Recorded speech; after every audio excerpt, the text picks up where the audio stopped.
Title, she said, "Real men don't care if their girl parties with her boss." I replied, "Then find yourself a real man." The next day I accepted the job across the country she said I'd never get. When she texted, "Come home tonight?" She said it with that grin, the one that always came right before she twisted the knife.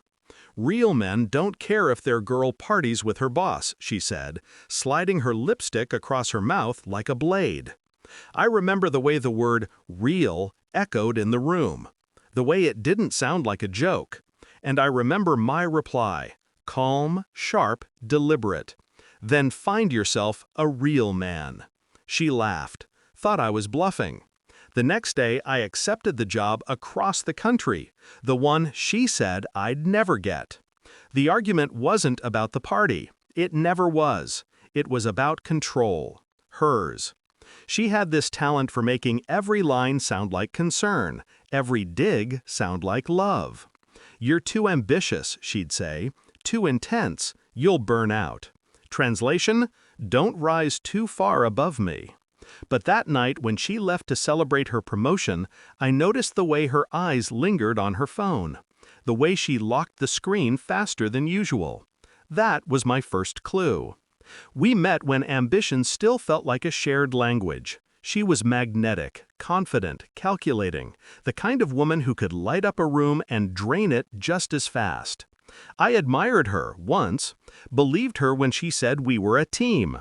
We built a life that looked perfect from the outside. Designer smiles, synchronized steps, weekend trips to places we couldn't afford. But beneath it, she was keeping score. And I was too blinded by loyalty to notice. She'd talk about her boss often. "He believes in me," she'd say. "He gets my drive." I told myself I was being paranoid, until the night I stopped ignoring the signs. It wasn't one thing. It was a collection of small details that started clicking together like the teeth of a lock. Her perfume changed, heavier, more deliberate. Her tone when she said his name softened. And one night when she worked late, I drove by her office. Her car was gone. His wasn't. The real proof came 3 days later. I'd left my watch in her car, the one with the tiny built-in recorder. It caught her laughing in the parking lot, whispering something about real men and knowing how to have fun. Her voice, his voice, clear, intimate, final. I didn't confront her, not yet. Revenge, like coffee, tastes best when brewed slow. I spent the next month pretending, smiling, kissing her forehead goodnight, asking about her projects. In the meantime, I was busy building an escape and a stage. I accepted the offer in Seattle, a senior role she mocked me for even applying to. She said I was wasting time chasing dreams that don't happen for people like us. She meant people like me. While she partied, I gathered evidence, forwarded emails, synced her shared drives, backed up her texts. Not to expose her, not yet. That would be too easy. I wanted something better. I wanted her to watch me walk away. The day I got the job offer, I didn't tell her. I waited. Let her think she still held me in place.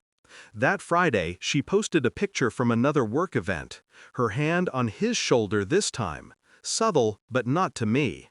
I liked the photo. Just liked it. Let her know I'd seen it. Let her wonder what I knew. When I finally told her about the move, she didn't believe me. "You? Seattle?" she scoffed. "You wouldn't last a month there." I smiled. "We'll see." I sold my car, packed my things, deleted her number from my main phone, but not before setting one final trap. I sent her a copy of my new employment contract by accident, or at least that's what I made it look like. I wanted her to see the title, the salary, the relocation bonus, and the signature, my signature. She didn't reply for 2 days. When she finally did, it was a single text. "You really left?" I didn't answer. 2 weeks later, I stood in my new apartment, 22 floors up, city lights bleeding through the glass. I could smell rain on the air, feel the weight of silence that comes after victory. My phone buzzed. Her name lit up the screen. Come home tonight? I stared at it for a long time. I could almost hear her voice, soft, rehearsed, like she hadn't been caught, like she still thought she could reel me back in. Instead, I opened my camera and took a picture of the view. The skyline stretched out in gold and blue, the kind of view you can't fake. The kind of view she said I'd never earn. I sent it with one line. Home looks different now. I didn't wait for a reply. I didn't need one. The next morning, her boss's wife sent me a message on LinkedIn. Just 2 words. Thank you. Turns out, the evidence I accidentally left on a public drive had found its way to the right inbox. And her career, the one she built on charm and deceit, crumbled faster than I expected. I didn't celebrate. I didn't gloat. Revenge, when done right, doesn't need applause.